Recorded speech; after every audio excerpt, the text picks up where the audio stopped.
हाँ जी दोस्तों, street food stories की टीम आज आपको लेके आई है नारायण डेयरी प्लांट। आपके घरों तक आने वाला दूध किन किन प्रोसेस से होकर गुजरता है, आज हम आपको इस वीडियो के माध्यम से बताएंगे। इस वीडियो को एंड तक देखें।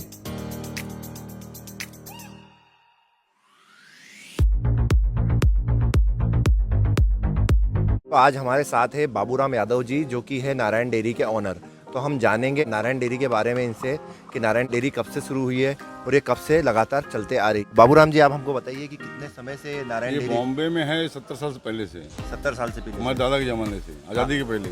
आज़ादी से पहले से? आज़ादी के पहले से आए थे भाई खल्ला में। भाई खला में। और मतलब आपकी तीसरी पीढ़ी ये काम कर रही है? तीसरी पीढ़ी काम कर रही है। तो लगभग 70 साल हो गए इसको? 70 साल हो गए लगभग। तो कितना दूध कट जाता है अभी ज़्यादा करीब 50,000 लीटर डेली का। 50,000 लीटर डेली? हाँ डेली। अच्छा, और इस प्लांट को खुले कितना टाइम हुआ? ये 2 साल हो गए। हाँ, तो बाबूराम जी, इस सफ़र की शुरुआत कैसे हुई थी और कैसे आपने स्टार्ट किया था इसको? हमारे बाप दादा से थी शुरू में, तो हम भी 4-5 केन दूध बेचते थे। 4-5 केन? हाँ, 4-5 केन 200 लीटर 200 लीटर बेचते थे।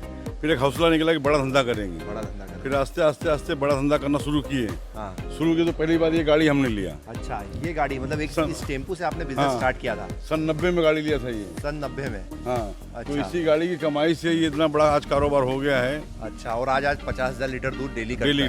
डेली। क्या बात है भाइयों, जहाँ चाह है वहाँ रहा है। आप बाबूराम जी से हिस्ट्री जानने के बाद अब हम चलते हैं प्रोसेस की ओर। आइए। किसानों से दूध इस तरीके से इकट्ठा किया जाता है और दूध को इकट्ठा करने के बाद आप देख सकते हैं कि ये सैंपल तैयार किया जाता है और ये सैंपल का चेक ऐसी छोटी सी बॉटल्स में डाला जाता है चेक करने के लिए। नारायण डेयरी के testing in-charge quality manager Ram ji आज हमारे साथ हैं और राम जी से हम जानते हैं कि किस तरीके से दूध की टेस्टिंग की जाती है। कैसे टेस्ट करते हैं राम जी आप? जो अपना दूध जो कलेक्शन द्वारा आया उसके बाद अपना जो टंकी में गया राचल मिल्क को आगे टेस्टिंग करते हैं। उसका जो अपना एडल्ट्रेशन हो गया, एसिडिटी हो गया, अल्कोहल हो गया, उसमें कोई मिलावट तो नहीं है, पूरा बारीकी से चेक किया जाता है। उसके बाद फिर टेस्टिंग होती है। कुछ टैंक का सैंपल आता है, उसका फिर पूरी बारीकी से चेक किया जाता है कि कहीं कोई मिस्टेक तो नहीं है। इसके बाद चेक करने के बाद एक बार पैकिंग दूध दिया जाता है। पैकिंग होने के बाद जब रनिंग होता है तो भी चेक किया जाता है। पाउच हर पाउच में आधा घंटा चेक करते हैं उसका क्वालिटी कैसी है। दूध की पैकेजिंग से पहले अगर हम बात करें तो कितनी बार टेस्टिंग की जाती है? पैकेजिंग के पहले कब 3 बार हो जाती है। पैकेजिंग से पहले 3 बार टेस्टिंग की जाती है, अलग अलग प्रोसेस के लिए। ये बेसिकली फेट चेक करने की प्रोसेस होती है कि दूध में फेट कितना है। हाँ जी विशाल जी, तो ये पहली स्टेप के बाद जब किसानों से दूध इकट्ठा किया जाता है तो उसके बाद क्या प्रोसेस होती है? एक मिल्क कलेक्शन डॉक है हमारा। ये कन्वेयर बेल्ट में दूध को रखा जाता है और ऐसे एक एक करके इसमें छान के दूध डाल दिया जाता है। आप देख सकते हो कि सैंपलिंग, ये छानने से पहले इस दूध का सैंपल लिया गया जो कि यहाँ पे रख दिया गया और इसके छानने के लिए भी ये लाइलॉन की छन्नी लगाई जाती है दूध को प्यूरिफाई करने के लिए। देख सकते हो जो दूध में जमा कचरा था वो साफ यहाँ पे इकट्ठा हो चुका है और प्योर दूध नीचे जा चुका है। देख सकते हैं आप, क्लियरली देख सकते हैं यहाँ पे। तो ये प्रोसेस स्टार्ट होती है यहाँ से।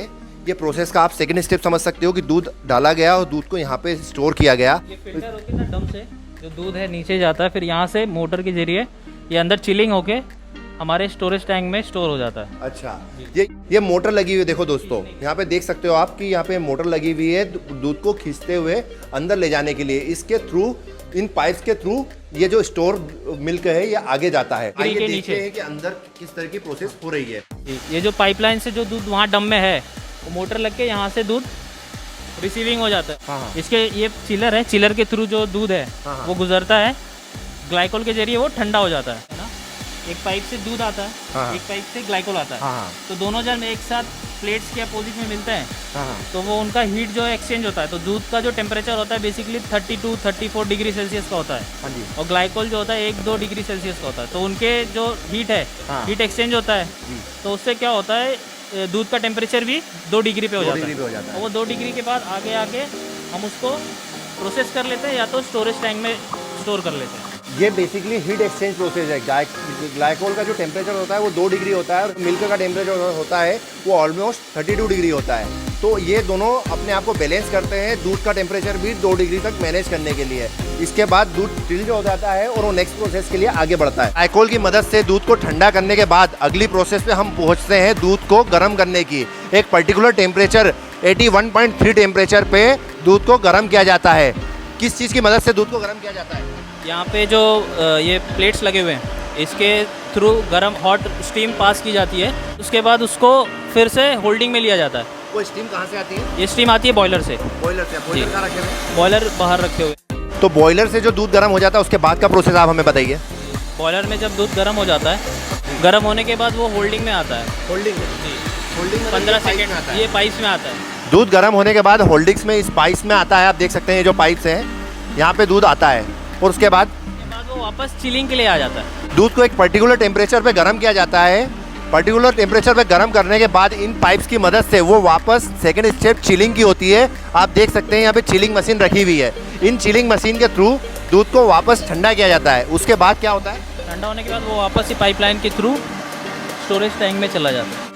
फाइनल प्रोसेस में आप दूध को सेग्रीगेट कैसे करते हो? किस टाइप का दूध किस टैंक में आता है?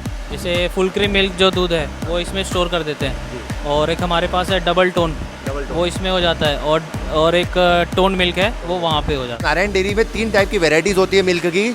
अलग अलग टैंक्स में मिल्क सेग्रीगेट किया जाता है। अब बारी आ चुकी है लास्ट प्रोसेस की, जहाँ पे दूध पैक होता है। आप देख सकते हैं प्योर गोल्ड का जो दूध है इस मशीन के थ्रू पैक होता है। यहाँ पे महज कुछ सेकंडों में पैकेट के थ्रू दूध इसमें आता है, सीधे पैकेट नीचे गिरता है और दूध का वेट किया जाता है। देखिए ये जो मशीन सामने आप देख रहे हो, दूध का वेट किया जाता है। अब फाइनल प्रोसेस पे हम पहुंच चुके हैं और ये पैकेजिंग का प्रोसेस है। आप देख सकते हैं अलग अलग बॉक्सेस में दूध रखा जा रहा है। कितने लीटर दूध है ये? 10 लीटर। 10 लीटर। 10 लीटर के बैगेज बने हुए हैं। पैकेजिंग के बाद हम लोगों के कई सवाल रहते हैं कि दूध को किस तरीके से रखा जाता होगा। तो दूध को जो रखा जाता है वो 3.4 डिग्री टेम्परेचर पे रखा जाता है कोल्ड रूम में। तो आइए देखते हैं हम कोल्ड रूम में क्या प्रोसेस होता है। 3.4 डिग्री टेम्परेचर में मुझे ठंड सी लगने लगी है। जो प्रोसेस हमने देखा था, अलग अलग क्वालिटी का अलग अलग मिल्क यहाँ पे रखा हुआ है। आप देख सकते हैं कि नारायण डेयरी का गोल्ड मिल्क जो मेरे हाथ में है, ये इनका प्रीमियम क्वालिटी का मिल्क होता है। तो ये होता है फाइनल स्टेप। पैकेजिंग के बाद में यहाँ पे स्टोर किया जाता है और जब हम लोग इसको फाइनल राउंड पे जब सप्लाई के लिए पहुँचाते हैं, कितने घंटे रख सकते हैं यहाँ पे? 2 घंटा 3 घंटा मिनिमम रखना होता है, उसके बाद ही डिस्पैच होता है। ये एक प्रोसेस का पार्ट है। 2 से 3 घंटे यहाँ पे रखना कंपलसरी है दूध को। उसके बाद ही डिस्पैच के लिए रेडी होता है। डिस्पैच से पहले यहाँ पे 2 से 3 घंटे रखा जा सकता है। ज़्यादा से ज़्यादा 10 घंटे भी रख सकते हैं दूध को।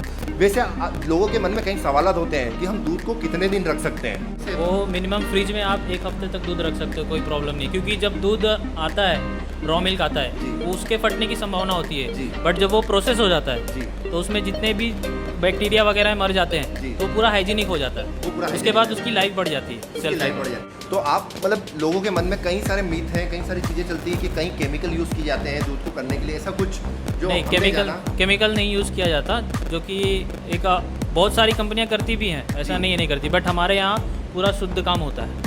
जैसे प्रोसेस कर लिया, उसको पैकिंग कर लिया, यहाँ स्टोर कर लिया, स्टोर करने के बाद यहाँ से डॉक से डिस्पैच हो जाता है। ज़्यादा से ज़्यादा हमारे पास दूध ये रखा जाता है 6 से 7 घंटे तक, उसके पहले ही डिस्पैच हो जाता है। तो आप देख सकते हैं 6 से 7 घंटे के अलावा ये दूध रखते ही नहीं है। प्योर क्वालिटी का दूध होता है इनके पास।